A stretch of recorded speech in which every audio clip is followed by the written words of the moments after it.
Finally, after what seems like an age, I've got one to review, the Hyundai i30 Sedan N. And look, there's already a stack of reviews for these on YouTube, but I don't think any of them cover the manual version of this car, which is what I've got today. I'm Alex Dalrymple. Welcome to Four Wheels and a Seat, where you can see new cars reviewed every week, but you might miss out on one unless you hit the subscribe button. So please do that and give me a like as well while you're there, please.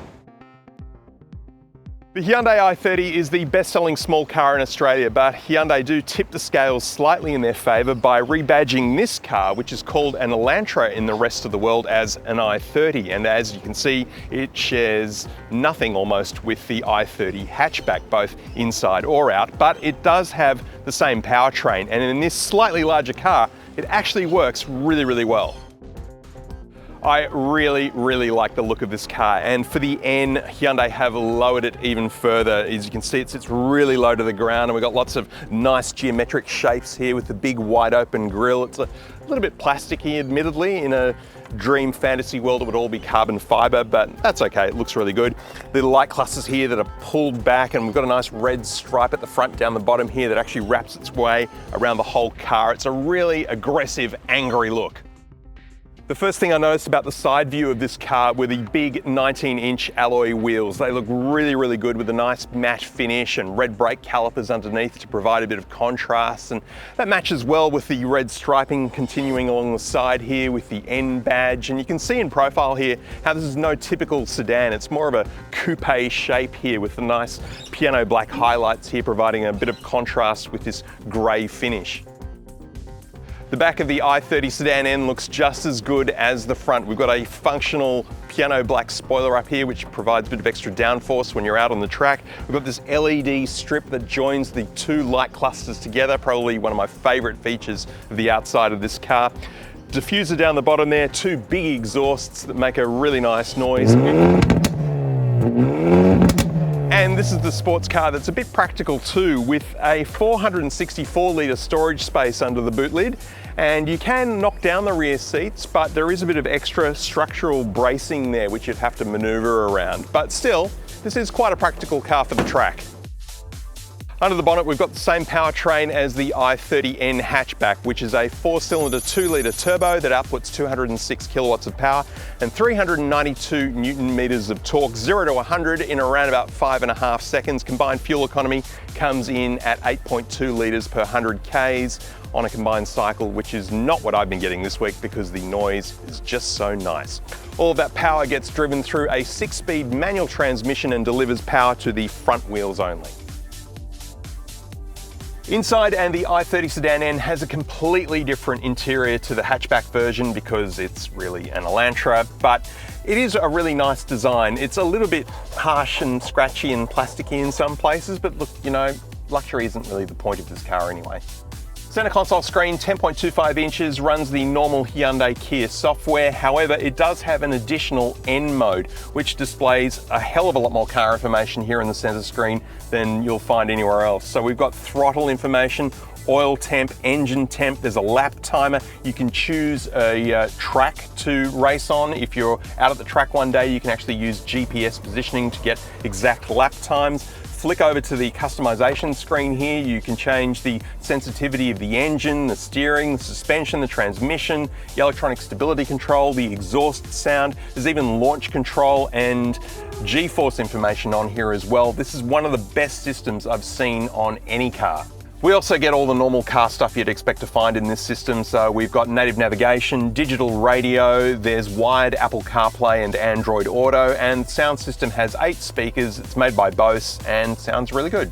The rest of the center console is pretty standard i30 sedan, so we've got shortcuts here for the center console screen, climate controls, USB inputs, wireless phone charging, and a nice big storage space there. Lower console here, we've got a very nice gear shifter. This has a great feel to it. I wish the throws were just a little bit shorter like a Mazda MX-5, but it still has a really nice notchy feel to it. Drive mode buttons and reversing camera controls there too. Bit of piano black here in the middle with cup holders and a nice old school handbrake. Center console bin here is a good size with an additional USB-A charger. The instrument cluster is standard Hyundai Kia as well, so there are a number of different display modes that change with whatever drive mode you're in. That's all fine, but this car has an additional N mode, which displays a different screen that I've seen in any other car, and it looks really, really good. I really like this steering wheel. It's not too big. It's a really good feeling wheel with some blue stitching on the leather wrap there, and we've got all the normal audio and cruise controls here, but we've also got two big additional N buttons here that control your pre-programmed N drive modes, and you can customize those in the center console screen, plus a big red button here to control the rev matching for smoother down changes. It's a shame this isn't the engine stop start button. I think that's a bit of a missed opportunity, but nonetheless, it's a really good wheel. The seats are a mixture of real and fake leather, and look, they're buckets. I wouldn't go so far as necessarily calling them racing buckets because they don't really hold you in that firmly. They're not uncomfortable. The driver gets 10 waves of electric adjustment plus lumbar support, and they're also heated and cooled. Look, they're pretty good. Visibility in the cabin though is all right. You can't quite see to the front of the bonnet because it's so low, but you do get used to where it is pretty quickly. Good visibility through the rear vision mirror and in the wing mirrors too, although they could be just a little bit bigger. So as you might have guessed by now, I really like this car, and I think it's a lot more fun to drive than the automatic DCT version. The manual is just such an authentic experience, and the size of this car and the soundtrack, it just makes me think of like a small European sports car from the 1960s. It has that kind of feel to it. But of course, we've got modern engineering, and this car is a bit easier to live with on the daily than that would be. And here we go onto the freeway.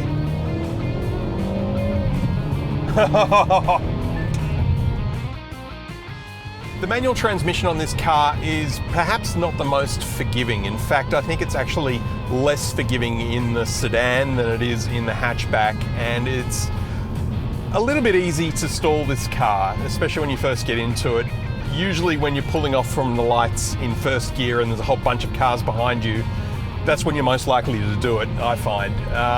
So you've just got to ride that clutch pretty carefully and make sure you've got the revs up to make sure you don't make too much of a fool of yourself.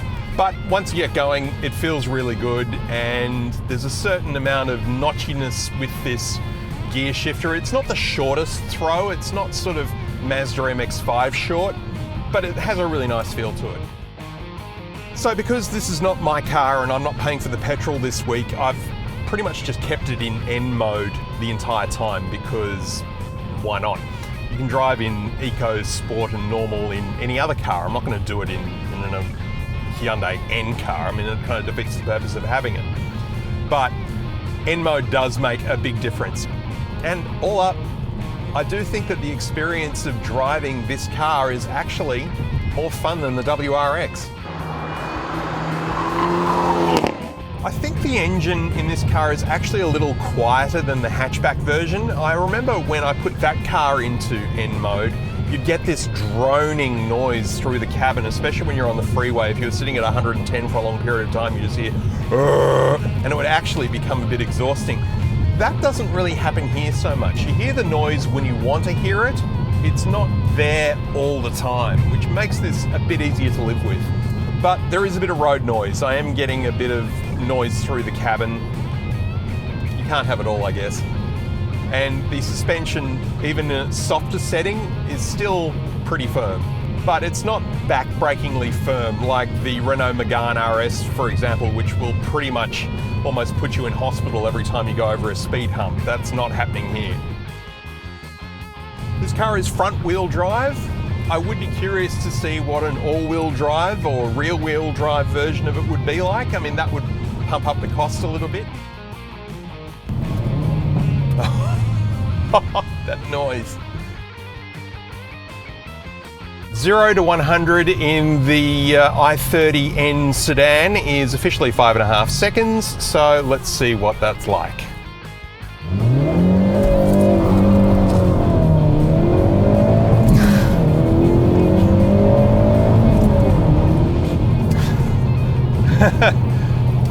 A lot of fun.